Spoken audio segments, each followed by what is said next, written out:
Et ce soir, on va partager nos idées donc autour de l'automobile avec deux invités qui sont ici. Éric Saint-Frison d'abord, bonjour. Bonsoir Éric Saint-Frison. Bonsoir. Et merci beaucoup d'être avec nous. Consultant automobile aujourd'hui, ancien patron de Ford en France. Ford existe toujours ce soir, hein, vous me le confirmez. Voilà. Ford. Oui. C'est même d'ailleurs, vous disiez, des trois grands constructeurs automobiles, celle qui finalement se porte le mieux. Oui, aux États-Unis, c'est la marque qui résiste le mieux. Sur les trois géants de Détroit, c'est le constructeur qui a le mieux résisté à la crise que les Américains sont en train de vivre. À côté de vous, Jean-Luc Moreau. Bonsoir Jean-Luc Moreau, journaliste spécialisé dans l'automobile, notamment sur RMC. Vous serez demain matin, comme tous les dimanches d'ailleurs, hein, si vous avez des entre 8h ce soir.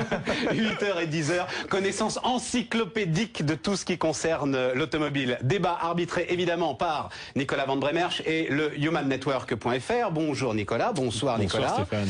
On va donc ensemble, hein, à travers la plateforme humannetwork.fr, débattre de toutes ces questions autour de l'automobile. Et puis évidemment, notre panel de 6 internautes qui sont là, qui ont tous des idées très arrêtées sur l'automobile actuelle, l'avenir de l'automobile. Et peut-être, et j'ai envie de commencer par là, Jean-Luc Moreau, le rêve. Est-ce que, au cœur de tout ce dont on va parler, de la crise automobile, il n'y a pas quelque chose qui s'est cassé sur le fait qu'on ne rêve plus aujourd'hui d'automobile? Il ne faut pas dire qu'on rêve plus d'automobile, on rêve encore un peu d'automobile, on rêve moins d'automobile. Mais c'est pas quelque chose de nouveau, c'est pas arrivé avec la crise. C'est en France, par exemple, les sociologues se sont rendus compte que depuis 3 ans, les gens se désinvestissaient petit à petit de l'automobile. Pourquoi? Parce qu'il y a eu une première phase qui était liée à la répression automobile. Quand on vous retire des points sur votre permis, qu'on n'a plus le droit de rouler vite, bon, on se dépassionne petit à petit de la voiture. C'est plus un engin pour se faire plaisir, ça devient purement un engin utilitaire. Donc il y a eu ça dans un premier temps. Après, il y a eu la montée des prix du carburant. Davantage la répression que la pollution pour vous? Moi, je pensais davantage, que non, davantage la répression. La pollution est arrivée après. En fait, la pollution, les gens se sont rendus compte que la voiture polluait au moment où les carburants étaient très chers. Ouais. C'est le paradoxe. Ouais. Et puis vous savez très bien, les Français se disent à 75%, c'est tous les sondages disent ça, on est prêt à faire un effort pour prendre une voiture qui pollue moins, et dans la pratique, ils sont 5% à prendre un filtre à particules quand c'est en option. Donc il y a ce qu'on dit, il y a ce qu'on fait. Donc les Français sont sensibilisés à l'environnement, dans ce qu'ils disent, mais rarement dans ce qu'ils font. Mais le désir est cassé quand même. Le désir, oui, le désir s'est émoussé, c'est clair. Éric Saint-Frison, ancien patron de Ford, donc je le rappelle, est-ce que le désir s'est cassé à un moment ou à un autre? Est-ce que c'est pas le nœud de tout ce dont on va parler? Non, le nœud peut-être pas, c'est une des composantes de l'évolution automobile moderne. La France a vécu pendant très très longtemps avec une assez grande liberté pour les automobilistes. On a basculé dans un environnement plus répressif et on a ralenti bien évidemment la vente des voitures qui était un petit peu plus amusante. Malgré tout, si vous regardez ce qui se passe dans le monde... Vous dites amusante, on peut dire dangereuse, hein, je ne veux pas faire de politiquement correct ici, mais rapide. Juste le marché anglais, le marché américain, le marché anglais, qui sont des marchés où les limitations de vitesse sont plus sévères que chez nous, où la tolérance vis-à-vis de l'alcool est plus sévère que chez nous, sont des marchés où se vendent toujours énormément de voitures plaisir. Donc on peut avoir une relation plaisante avec son véhicule puissant, rapide, et pour autant respecter la loi. Il y a, je crois, vous avez raison, un effet de choc avec la mise en place de ces réglementations, mais ça se normalisera dans l'avenir. Le plaisir, j'y crois toujours. Mais est-ce que c'est la clé de tout ce dont on va parler? Parce qu'on va parler de l'immense point d'interrogation qui plane aujourd'hui sur l'industrie automobile, particulièrement en France. Est-ce que cette cassure du désir et cette cassure du rêve, pour vous, c'est la clé? Non. Ou est-ce que la clé est ailleurs? Non, je pense que c'est une des composantes, il y en a plein d'autres. Il y en a plein d'autres. On va se tourner vers nos internautes, savoir ce qu'ils en pensent. J'ai envie de demander son avis à Stéphane, par exemple. Si Stéphane est avec nous, parce que il a regardé un petit peu tout ce qui se fait, hein, autour de l'automobile, et il a regardé notamment du côté des recherches du MIT, je crois, Stéphane, où on vous parle aujourd'hui, et justement ça va nous emmener très très loin du rêve automobile, d'automobiles encastrables, un petit peu comme des caddies, des automobiles qu'on cherche à ranger. Oui, parfaitement. Le MIT s'est engagé dans des travaux de recherche qui ont abouti à ce qu'on appelle le City Car. Le City Car, c'est une voiture conçue par un groupe qui s'appelle le Smart Cities au MIT, donc le célèbre centre de recherche et développement américain.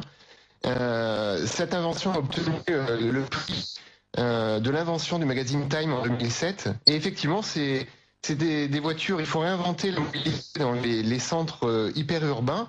Et le MIT a imaginé, effectivement, un peu sur le principe Autolib, un véhicule mis à disposition électrique, avec des moteurs électriques dans les roues, des voitures qui s'encastrent un petit peu comme des caddies. Comme des caddies. Jean-Luc Moreau, vous êtes au courant de cette idée de voiture encastrable. Oui, Encore une fois, je suis au courant, mais c'est pas nouveau.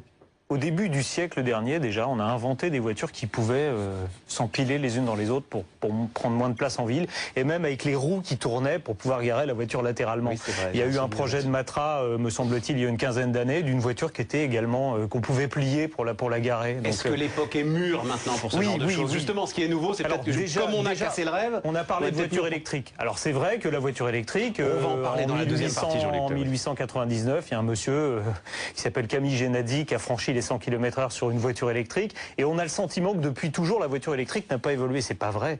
C'est pas vrai. Aujourd'hui, il y a une transition majeure. Cette voiture encastrable là, je sais pas si vous avez vu cette voiture encastrable. Non, j'ai pas la compétence. Mais cette idée utilitaire. Voilà, on est vraiment à fond dans cette idée que ça doit être utile aujourd'hui.